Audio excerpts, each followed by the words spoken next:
नवीन जायसवाल जी 3 term से जीते हुए हैं, लेकिन वो विकास यहाँ दिखता नहीं है। नल सब घर घर लगा दिया लेकिन अभी तक पानी उनी नहीं आया। महंगाई आदमी को मरा दे रहा है, बरगला रहा है सरकार, कुछ कर नहीं रहा है। हटिया विधानसभा का जो चुनाव हो रहा है ये नवीन जायसवाल वर्सेस जनता का चुनाव है। वादा करते हैं, इलेक्शन आता है वादा करते हैं, उसके बाद भूल जाते हैं कि आगे क्या करना है। हटिया विधानसभा में खास तौर पर महिलाओं को किस तरह की समस्याओं का सामना करना पड़ता है? विधवा पेंशन में 1,000 दिया जाता है। और अभी मैया समाज योजना में जो दिया जा रहा है 2,500, तो कॉमन हो गया, दोनों को बराबरी का दर्जा दिया गया, तो ये तो गलत हो रहा ना। तो महीना के अंदर आ जाएगा पानी, यहाँ 1 साल 2 साल हो गया। 1 रुपया कमाई है और 5 रुपया खर्चा है भैया, ये तो हम सवाल ही करेंगे।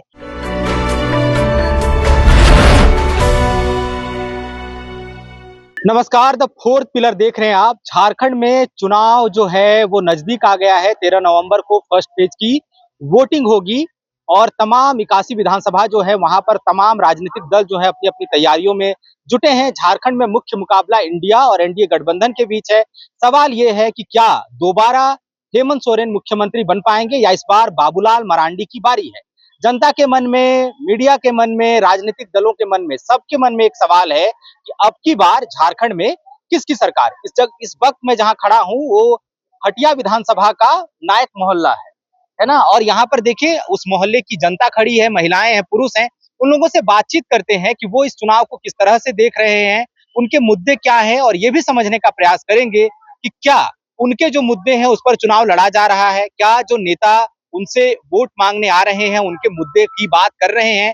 एक बात और जो बताना जरूरी है कि हटिया विधानसभा में नवीन जायसवाल जो भारतीय जनता पार्टी के प्रत्याशी हैं, उनका मुकाबला जो है कांग्रेस पार्टी के अजय नाथ शाहदेव से है। नवीन जायसवाल 3 टर्म से विधायक हैं और अजय नाथ शाहदेव पहला मौका तलाश रहे हैं कि कैसे वो विधायक बन पाएंगे। अब देखना यह है कि क्षेत्र की जनता क्या तय करती है, उनके मत विचार क्या हैं। दादा, क्या लग रहा है इस बार झारखंड में किसकी सरकार, बाबूलाल सरकार की हेमंत सरकार? हेमंत सरकार। वजह क्या है? अब देखिए, वजह तो बहुत सारी है। जैसा अभी इनका जो योजना अभी जो आई है, मैया सम्मान योजना, एक बहुत बड़ा फैक्टर है उनका। मतलब चुनाव से जाने से पहले इन लोग जो किए करके दिखा दिए, उनके पीछे पीछे देखिए 3 महीना पहले ही किए। बिल्कुल बिल्कुल। लेकिन उसके बाद अब देखिए बीजेपी क्या की, गोगो दीदी योजना लेके आई उनके एज ए कंप्यूटर में, लेकिन कह रही है कि हम जीतने के बाद आएंगे। भैया जो करके जा रहा है उसको देखिएगा कि जो कर जीत के आएगा तब करेगा। हटिया विधानसभा का क्या लग रहा है माहौल? बहुत अच्छा माहौल है यहाँ। तो मुद्दे क्या है? बहुत सामाजिक मुद्दे हैं यहाँ पे। जो हम लोग के विधायक हटिया विधानसभा में नवीन जायसवाल जी 3 टर्म से जीते हुए हैं, लेकिन वो विकास यहाँ दिखता नहीं है।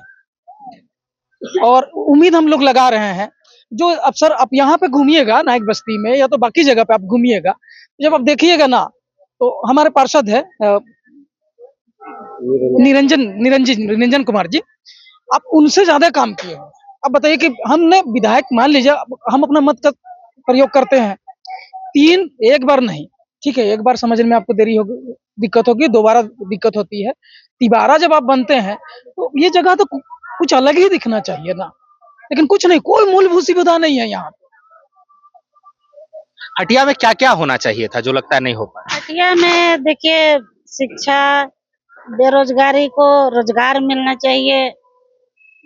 हम लोग का यही मुद्दा है। जो बच्चे लोग इतना पढ़ लिख रहे हैं वो लोग को जॉब मिलना चाहिए। इतना सब पढ़ लिख रहा है बच्चा लोग को, हम लोग इसीलिए चाहते हैं कि हेमंत सरकार ही फिर से आए।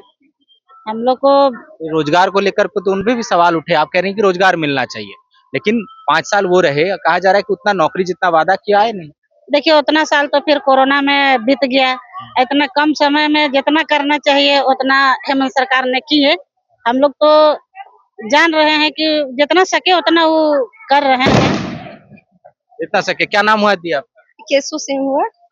हटिया विधानसभा में क्या क्या है समस्याएं जिस पर काम होना चाहिए? ये हटिया विधानसभा में यही है कि अभी तक जो भी हमारे विधायक रहे, 3 बार वो जीत चुके, लेकिन हमें उसी से किसी तरह मतलब उतना संतुष्ट नहीं हुए। हम लोग जैसा चाहते थे कि अपने एरिया में, जैसे हमारे ही नायक मोहल्ला में अभी भी हमारे घर के बगल में जो रोड है, नाली, जिसका कोई मतलब अभी तक उसमें कोई सुधार नहीं किया गया है। जहाँ तक हम जान रहे हैं कि 7-15 साल हो चुका है मेरे घर के बगल का नाली जिसमें रोड जो अभी तक बना नहीं है। और सामुदायिक भवन है जहाँ पर शादी ब्याह का कार्य प्रयोजन जो होता है, वहाँ भी बहुत सारा जब शादी के समय गंदगी वगैरह जो भी होता है उसी का निकास वगैरह सब होता है कि रोड पर ही होता है। जिस कारण से आवाजाही सबको बहुत ही दिक्कत का सामना करना पड़ता है। और भी बहुत सारा है कि शिक्षा के स्तर पे भी बच्चों का कुछ ऐसा नहीं हो रहा, न रोजगार के लिए, चाहे स्वास्थ्य संबंधी भी हम लोग को मतलब संतुष्टि नहीं है। जब गंदगी रहेगा तो स्वास्थ्य से मतलब कैसे ठीक रहेगा, स्वच्छता है ही नहीं है। निगम की तरफ से जो भी होता है पार्षद करते हैं, निरंजन जो है हमारे, लेकिन वो भी किसी हद तक ही कर सकते हैं और वैसा तो कुछ नहीं, इसलिए हम लोग को बदलाव चाहते हैं। बदलाव चाहती हैं, जैसे ये कह रही हैं दीदी कि महिलाओं को लेकर, जैसे एक तो मैया सम्मान की बात है, पर व्यक्तिगत तौर पर आपका क्या मानना है कि मैया सम्मान ठीक है, एक नगद राशि दी जा रही है, वो काफी है या सरकार को और भी महिलाओं की बेहतरी के लिए प्रयास करने चाहिए, और अगर करने चाहिए तो आप लोगों को क्या लगता है क्या काम होना चाहिए? देखिए, सबको तो सरकारी नौकरी नहीं दिया जा सकता है, लेकिन जैसे अभी अजय भैया बोले प्राइवेट सेक्टर में वो कुछ करना चाह रहे हैं, तो उनके लिए उनके उस कार्य जो कदम उठाना चाह रहे हैं उन पे हम लोग सहमत हैं और चाहते हैं कि वो इस बार यहाँ से जीते। अच्छा, हटिया विधानसभा में खास तौर पर महिलाओं को किस तरह की समस्याओं का सामना करना पड़ता है? शिक्षा को लेकर, स्वास्थ्य को लेकर किस तरह की समस्याएं देखती हैं? स्वास्थ्य को लेकर भी है, शिक्षा को लेकर भी है, और यहाँ पे जो जैसे जो किशोर जो बच्चे हैं उन लोग के लिए कोई सुविधा नहीं है यहाँ। उन लोग के लिए कुछ सोचना चाहिए उनको, जो भी सरकार पैसा के लिए कुछ रोजगार ही मिल जाए। शिक्षित बेरोजगारी यहाँ पर बहुत ज्यादा है। मैंने पैसा की जगह सरकार को जैसे कि कुछ पढ़े लिखे जो भी है उनको प्राइवेट में भी कहीं भी कुछ जॉब ही मिलना चाहिए, वो बेटर है सबके लिए। आपको लग रहा है कि जो नगद सीधे अकाउंट में दे दिया जाता है उससे बेहतर है कि सरकार रोजगार की व्यवस्था, हाँ, रोजगार की व्यवस्था करे। 1000 किस किस तरह की रोजगार हो सकता है इस इलाके में, आप लोग सुझाव दे सकते हैं? सर यहाँ पर बहुत से पढ़े लिखे हैं, तो मैंने जो भी में जैसे लेडीज के लिए सिलाई कढ़ाई, कंप्यूटर जो पढ़े लिखे हैं कंप्यूटर वगैरह, उसके बाद क्या सिलाई कढ़ाई जो लेडी घर में रहती है उसके जैसे कहीं से मतलब पैसा आए उस टाइप का, और क्या बस। अच्छा, आप लोग पेपर पढ़ती होंगी, न्यूज देखती होंगी, आप लोग इस बात से मतलब खुश हैं कि जो भी कोई भी राजनीतिक पार्टी हो, आपको लगता है महिलाओं के बारे में पर्याप्त बात किया जा रहा है और बात होनी, आपको लगता है कि नेता लोग पर्याप्त बात महिलाओं के मुद्दे पर करते हैं?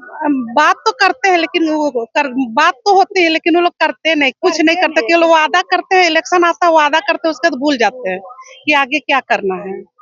देखिए बस्ती हटिया नायक बस्ती में रोड नहीं है, नाली नहीं है, लाइट का सुविधा है, पानी का कुछ भी नहीं है।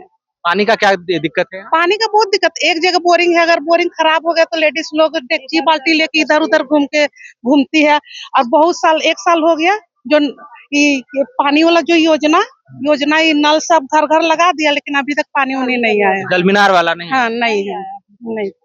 और बहुत पढ़े लिखे इंजीनियर है, कुछ ऐसे पढ़ाई उसका कुछ नहीं, प्राइवेट जॉब भी नहीं है, ऐसे ही घूम रहा है प्राइवेट में, कहीं जाके लड़की लोग लड़का लोग जॉब कर रहा है, और ज्यादा पढ़ लिख के भी कुली उली कर रहा है, लेकिन यहाँ और कोई सुविधा नहीं। रेजा कुली का काम पढ़े लिखे? हाँ। और दी आपको क्या लगता है क्या है क्षेत्र में? और भी वही क्षेत्र में है, आज तक कुछ उन्नति तो हुआ नहीं है, जो का सो है।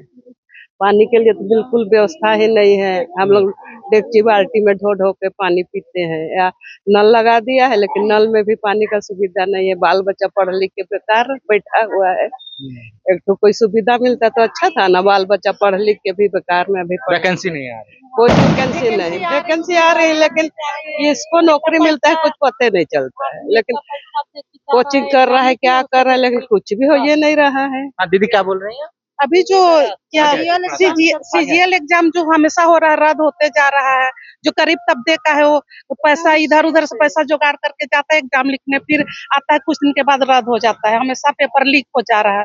उसमें भविष्य में उसका तो समय धीरे धीरे खत्म होते जा रहा है ना, उसमें सरकार कुछ देख नहीं रहे, कुछ कर नहीं रहे हैं, क्यों निकाल देते हैं वैकेंसी, उसके बाद एग्जाम लिखने जाते हैं, डेट आता है एग्जाम लिखने जाते हैं, उसके बाद एग्जाम रद्द हो जाता है, बस और कुछ हो ये नहीं रहा। उसे मतलब सबका उम्र तो पार होते ही जा रहा है ना, उम्र निकल रही है, नौकरियां नहीं मिल रही, आप युवा हैं, कितने सहमत हैं दीदी जो बोल रही है। दीदी तो ठीक ही बोल रही है, लेकिन इस बार का जो चुनाव है, हटिया विधानसभा का जो चुनाव हो रहा है, ये नवीन जायसवाल वर्सेस जनता का चुनाव है। ये नवीन जायसवाल पिछले 3 बार से जीते, क्षेत्र में नजर नहीं आते हैं। इलेक्शन जब नजदीक रहता है, 4.5 साल के बाद वो आते हैं पब्लिक से वोट मांगने के लिए और शिलान्यास करते हैं, शिलान्यास भी करते हैं और वो रोड भी नहीं बनता है। मैं आपको एग्जाम्पल भी दे सकता हूँ।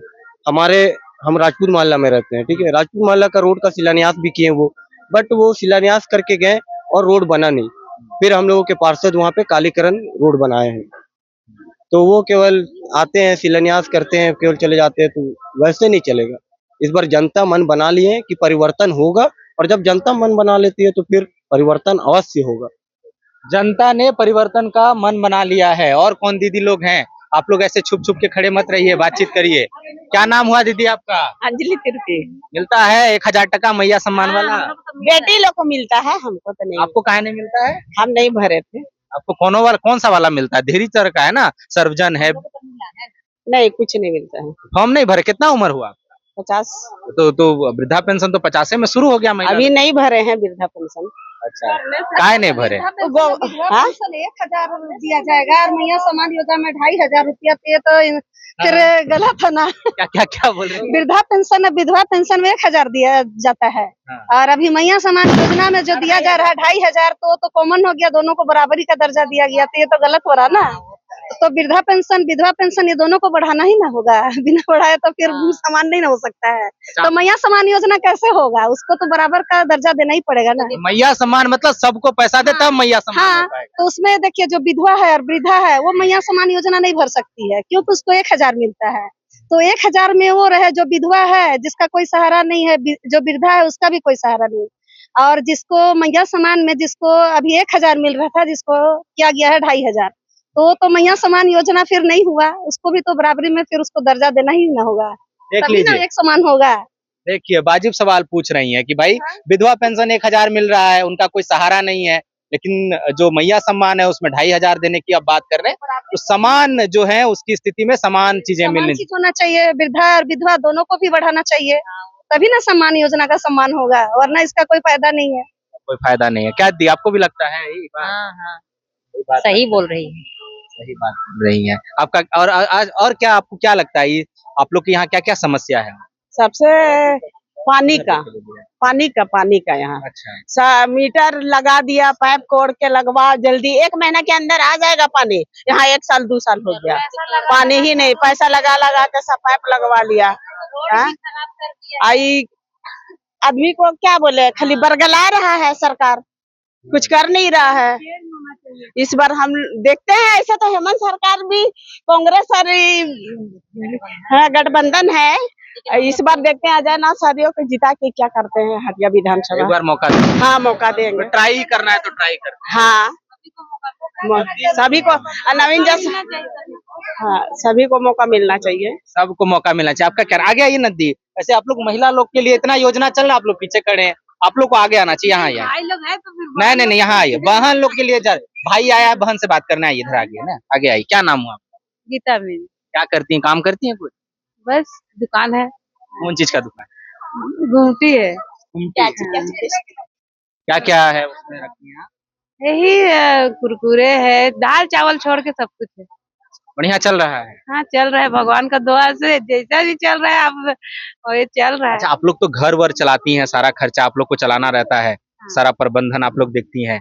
आप लोग को लगता है कि मतलब महंगाई का कुछ लगता है? बहुत महंगा है। 1 रुपया कमाई है और 5 रुपया खर्चा है भैया। ये तो हम सवाल ही करेंगे कि बहुत खर्चा है, इसमें हम बचाएंगे क्या और खाएंगे क्या कि बच्चा को पढ़ाएंगे क्या? महंगाई बहुत ज्यादा है। ये हम तो महंगाई आदमी को मरा दे रहा है। कोई मतलब कैसे आदमी उठेगा जब 1 रुपया कमाई रहेगा, 5 रुपया खर्चा रहेगा, उठेगा कैसे? कि बच्चा को अभी जाएंगे स्कूल में तो वहाँ 5,000 से नहीं बनता है, 5,000 से नहीं बनता है। वहाँ 10-15,000, 1 रुपया खर्चा रहे कमाई रहेगा, 15,000 रुपया हम कहाँ स्कूल में देंगे? वो तो सरकारी स्कूल में काहे नहीं भेजती हैं? वहाँ तो फ्री है, क्या दिक्कत है? तो सरकारी स्कूल बच्चा लोग अभी का में कि बच्चा लोग नहीं ना पढ़ पाएगा, कि ताकि सभी बच्चा को माँ बाप का इच्छा है कि बड़ा स्कूल में पढ़ाए, पर खर्चा ही इतना रहेगा, महंगाई इतना, सब चीज का महंगाई है तो भैया कहाँ करे। अभी सब्जी खरीदने जाइए तो अभी 80 से 100 रुपया तक केजी है, तो आदमी चावल खरीदेगा कि आटा खरीदेगा कि सब्जी खरीदेगा कि स्कूल में देगा। उसको लेकर कोई काम नहीं हो रहा है ना, तो बहुत ही ये है महंगाई है। हाँ दी, आप बात कर रही थी, आइए अब आपकी बारी है। आप स्कूल का बोल रही थी, लेकिन बहुत बार सरकार लोग तर्क देता है कि भाई प्राइवेट स्कूल महंगा है तो आप सरकारी में पढ़ाइए। सरकारी में क्या सरकारी दिक्कत? में भी तो दिक्कत है कि जहाँ वहाँ टीचर अच्छा नहीं रहता है। अब टीचर अच्छा नहीं रहेगा तो बच्चा का पढ़ाई भी तो सही रहेगा। इसी के लिए हम लोग सोचते हैं कि प्राइवेट स्कूल में पढ़ाए। लेकिन आप लोग सरकार स्कूल की स्थिति सुधारने की मांग क्यों नहीं करते? मांग तो करते हैं, लेकिन अब वो सरकार ही नहीं करते हैं तो क्या कर सकते हैं हम लोग, है ना। अभी अब हम लोग भेजेंगे सरकारी स्कूल, अब वहाँ टीचर ही नहीं रहेगा, बच्चा वहाँ बैठ के खेल रहा है कि वहाँ से बाहर निकल गया, वो तो वहाँ टीचर ही नहीं रहता है तो क्या ध्यान देगा। इसी के लिए हम लोग कोशिश करते हैं कि अच्छा से अच्छा स्कूल में पढ़ाए। अच्छा से अच्छा स्कूल महंगा है। हाँ, महंगा तो बहुत है, हर साल फीस भी बढ़ जाता है, उसमें भी सरकार थोड़ा सा उसको भी ध्यान देना चाहिए, प्राइवेट स्कूल में भी उसका फीस को लेकर व्यवस्था फीस लेके। जैसे कि सालाना फीस लेता है, उसमें भी बहुत ज्यादा हम लोग को देना पड़ता है। 3 जन है पढ़ाई कर रहे हैं, एक भी तो हम लोग का कोई माप नहीं है। 3 बच्चा पढ़ रहा है तो एक का माप होना चाहिए ना, चाहे आधा होना चाहिए, वो कुछ नहीं, हम लोग को देना है तीनों को। तो कितना फीस चल जाता है महीना का? कितना पैसा फीस में चल जाता है? महीना में एक बच्चा में एक बच्चा में 4,000 ना, 12,000 टका खाली स्कूल फीस में चल जाता है। हर बिल्डिंग का चार्ज 10,000 साल का अलग अलग तरह का फीस लेके ना। तो देखिए ये तो फिर ऐसे में हम लोग कैसे बच्चा को, हम लोग माँ बाप चाहते हैं ना भैया कि बच्चा को बड़ा करे, पढ़ाए, कुछ आगे बने, कुछ पढ़े, पढ़ लिख के भी क्या फायदा जबकि नौकरी ही ना रहे। अभी का 18 साल बच्चा लोग अभी देंगे अभी वोट, उसके बाद बच्चा लोग कॉलेज से निकल जाएंगे, कुछ तो करेंगे ना। अब वैकेंसी नहीं रहेगा, ढंग से कोई ही नहीं रहेगा तो फिर बच्चा का पढ़ लिख के भी क्या करेंगे। वही जैसे बोले कि रेजा कुली काम, वो मजबूरी में आदमी करना पड़ता है, उसको नहीं चाह के भी करना पड़ रहा है। सरकार नौकरी देगा तो देखिए दीदी लोग से बातचीत की और अब आपको समझ में आया होगा कि असली चुनावी मुद्दा जो है क्या है। शिक्षा है, स्वास्थ्य है। ये लोग बता रही हैं कि प्राइवेट स्कूलों में पढ़ाने इनकी मजबूरी है क्योंकि सरकारी स्कूलों की स्थिति अच्छी नहीं है, वहां पर शिक्षकों की कमी है, बुनियादी ढांचा अच्छा नहीं है, अच्छी स्कूल बिल्डिंग्स नहीं है और सब कोई चाहता है कि उनके बच्चों को अच्छी से अच्छी शिक्षा मिले। फिर वो प्राइवेट स्कूलों का रुख करते हैं और प्राइवेट स्कूलों में फीस इतनी महंगी है कि इनको अपनी कमाई का 75% हिस्सा जो है वो बच्चों की पढ़ाई में खर्च करना पड़ता है। समस्या यही खत्म नहीं होती। कोई ऐसा रूल और रेगुलेशन नहीं है जो प्राइवेट स्कूलों की मनमानी फीस पर लगाम लगा पाए। इतनी महंगाई पढ़ाई करने के बाद जब बच्चे प्रतियोगी परीक्षा की तैयारी करते हैं तो पेपर लीक हो जाता है, उन्हें नौकरी नहीं मिल पाती और फिर जब समय निकल जाता है, उम्र निकल जाता है, तो वो जो ग्रेजुएट हैं, जिन्होंने महंगी पढ़ाई की है, जिन्होंने माँ बाप का एक बड़ा पूंजी उनकी पढ़ाई में लगा है, वो बच्चे जो हैं आखिर में रेजा कुली का काम करना शुरू कर देते हैं। रेजा कुली अगर आप नहीं समझते हैं, अगर आप कार से सफर करने वाले लोग हैं, महंगी मोटर बाइक से सफर करने वाले लोग हैं, तो आप कभी फिराया लाल, अपर बाजार या रांची का जो भी मुख्य चौराहा है वहां खड़ा होइएगा तो वहां आपको औजारों के साथ लोग खड़े दिखाई देंगे जो काम की तलाश में दूर दराज के गांवों से आते हैं। तो उन्हें किसी तरह से वहां पर कोई उठाकर ठेकेदार ले जाए जहां पर 200-250 रुपए पर डे पर उन्हें कोई काम मिल जाए। तो स्थिति कितनी भयानक है। चुनाव का मुद्दा भी यही है, लेकिन झारखंड मुक्ति मोर्चा हो, भारतीय जनता पार्टी हो, कांग्रेस हो, आरजेडी हो, जेल कैम हो, कोई भी हो, क्या उनके घोषणा पत्र में स्कूलों को लेकर कोई अच्छी ठोस योजना है? क्या उनके घोषणा पत्र में स्वास्थ्य ढांचा सुधारने को लेकर कोई ठोस प्लान है? क्या उनके पास महिलाओं के सशक्तिकरण के लिए, उनको रोजगार उपलब्ध कराने के लिए कोई ठोस प्लान है? तो महिलाओं का मत आपने देखा और वहां से आपको समझ में आएगा कि असली चुनावी मुद्दा क्या है। हम लगातार आप तक पहुंचाते रहेंगे। सरकार जो देख रही है, जो भी पार्टी है, तो वो समझ पाएंगे और मैनिफेस्टो बताने समय वो ये जो पब्लिक रिएक्शन हमारा, ये जो रिपोर्ट है, उसकी मदद ले सकते हैं कि उन्हें अपने घोषणा पत्र में किस तरह के वादे और घोषणाएं करनी चाहिए। फिलहाल हमें इजाजत दीजिए। हमारा नाम सूरज ठाकुर है और कैमरे के पीछे मेरे सहयोगी हैं मनीष। शुक्रिया।